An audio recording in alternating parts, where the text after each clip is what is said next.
I'm also excited about a new generation of iPhone, the most advanced iPhone we've ever made. We add features and capabilities that not long ago would have seemed impossible to fit into a single device. The innovation and invention these products deliver will continue to deepen the meaningful impact they have on all of our lives. Today we're going to talk about an iPhone and the profound impact these products are making in our lives. Apple is gearing up for the biggest redesign of the iPhone since the iPhone 12, or maybe the iPhone 10. Actually, this change may be so monumental and lead to so much backlash, we may be back in the iPhone 6 days. And maybe Apple is intentionally trying to take us there.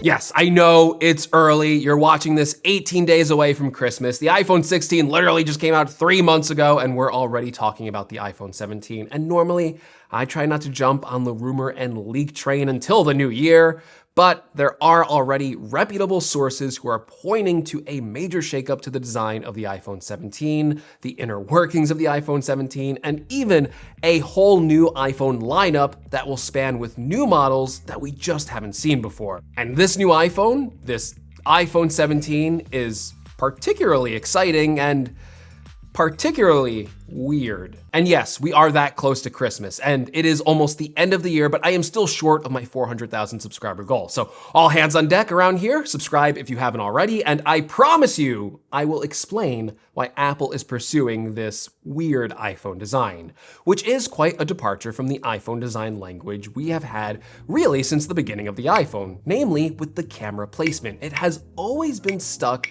in the top left corner of the phone, and even though Apple has made the camera bigger and added more cameras to that design through many, many years of iPhone updates, the general layout of the camera in the top left has always been there. So this leak, this rumor, is a major shakeup away from that design philosophy, with the information reporting that the iPhone 17 is moving away from the square camera bump to a larger camera bump that will be rectangular in appearance. This uniform camera bump is also rumored to move away from the top left corner and now move to a middle arrangement that will take up the entire top half of the phone. Now, while this seems strange, and I'll say it again, downright weird, I believe that this change is out of functionality and necessity for the features that Apple wants to ship in the future. Because the camera on iPhones seem to get bigger and bigger every year, and this big rectangular bar that can take up the entire width of the top of the iPhone would allow for more room for larger camera lenses, bigger camera sensors, and it's even rumored that Apple will be upgrading the telephoto camera to 48 megapixels this year. It also makes sense if Apple is still all in on Vision Pro and spatial video as a big way to consume media in the future. When you consider that, this rectangular camera bump makes a lot of sense. If Apple believes in that spatial computing future, the cameras would allow for more separation if you place the wide-angle camera and ultra-wide-angle camera even farther apart for increased spatial depth, which should result in even better spatial video capture. And the more I tried to make sense of this design change, the more I could see Apple replacing one of their iconic designs and borrowing from an even older iPhone design, because this rumor of the rectangular camera across the entire top of the iPhone reminds me an awful lot of the iPhone 5 design, except this time the iPhone 17 would be swapping the top and bottom glass panels with aluminum, while the middle of the iPhone would be glass. That's also one of the rumors that seemed weird at first until I started to look more at it, especially when you consider the next rumor that Apple will be bringing aluminum back to the iPhone 17. And you did not mishear me. The next rumor is that Apple will be bringing aluminum back to the iPhone 17 as the frame. Now, this ultimately could be an aluminum titanium hybrid material. In fact, the iPhone 16 already uses this hybrid material, but maybe the iPhone 17 will use more aluminum than it currently does on the iPhone 16. Now, why would Apple be incorporating aluminum into the design? Well, I think that may be for a simple reason. Apple, based on all the rumors and even recent product announcements, is trying to push the bleeding edge of phone design once again. And overall, they are trying to make products that feel much thinner and much lighter than they have in the past. Aluminum is lighter than titanium, so this could help go a long way in making even their Pro phones lighter. Apple also may be going for a new design on the front of the iPhone, with recent rumors saying that Apple does have the technology ready to put the Face ID sensors directly behind the display. This would result in a single circular camera cutout or a smaller dynamic island in the center of the display, giving the front of the iPhone an entirely new design. There's also rumors that Apple will make a huge upgrade to the front camera, upgrading the resolution from 12 megapixels to 24 megapixels, and this could result in a larger camera cutout than usual, but with the elimination of the Face ID sensor, that would make a lot of sense. So there's still kind of room to play around with this dynamic island concept, especially if you have a larger circular cutout. And all iPhone 17 models could be closer than ever in their features, because it's widely rumored that all iPhone 17 models will be getting a faster 120Hz ProMotion display, and the regular and Pro models will both have the same screen sizes this year with a 6.3 and 6.9 inch display.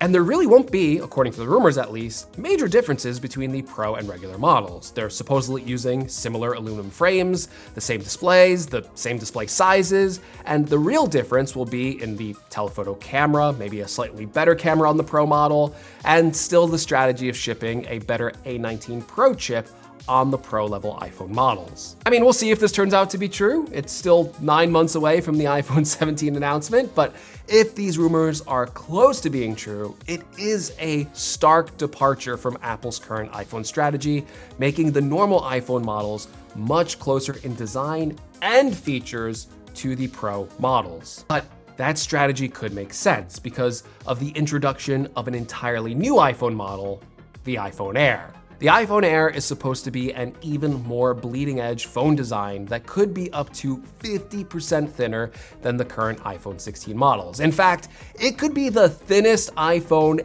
ever at 6 millimeters, beating out the previous record holder of the ultra-thin iPhone 6, which was 6.9 millimeters in thickness. It will also feature a design in between the iPhone 17 and iPhone 17 Pro Max with a 6.5-inch display, putting it right in between the display sizes of those two models, but still feature a premium 120Hz OLED display and the improved 24-megapixel front-facing camera, as well as the new camera cutout design. This ultra-thin and ultra-lightweight phone could also make a surprising decision, and instead of focusing on flagship camera features, it could actually scale back that approach by only putting one single camera in the top center of the iPhone. And what makes that decision weird is that this is not a budget model.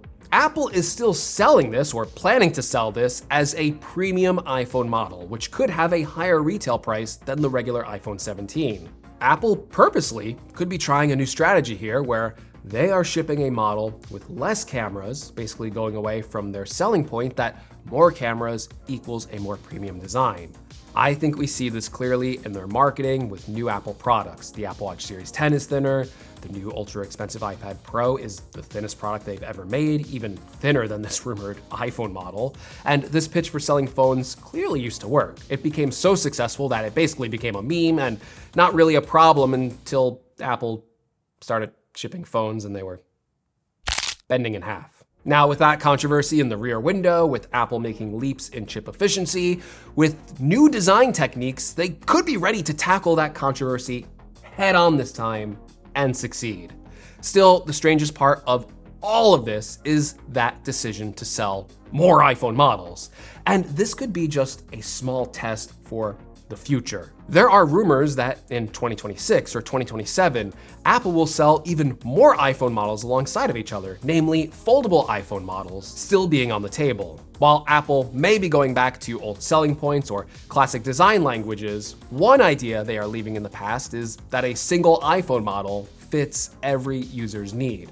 And that is not weird, because Apple sells multiple Macs, multiple iPads, even multiple Apple Watches, all with different designs, all targeted at different users at different prices. And the two iPhone model approach of a normal model and a Pro model just doesn't make sense with the market and business this large. So yes, the iPhone 17 lineup does look weird at first, but I think it's a sign of a bigger strategy at Apple that will reveal itself in the coming months. And right now, we just don't have all the pieces to this puzzle, and while I think a lot of people will be outraged by this design or the concepts floating around right now, it could lead to a much needed change and a much needed shakeup for the iPhone and for Apple. All right, if you like this video, give me a like, subscribe for more. We'll see how right this video is in 9 months, and hey, Thank you for watching, and I'll catch you in the next one.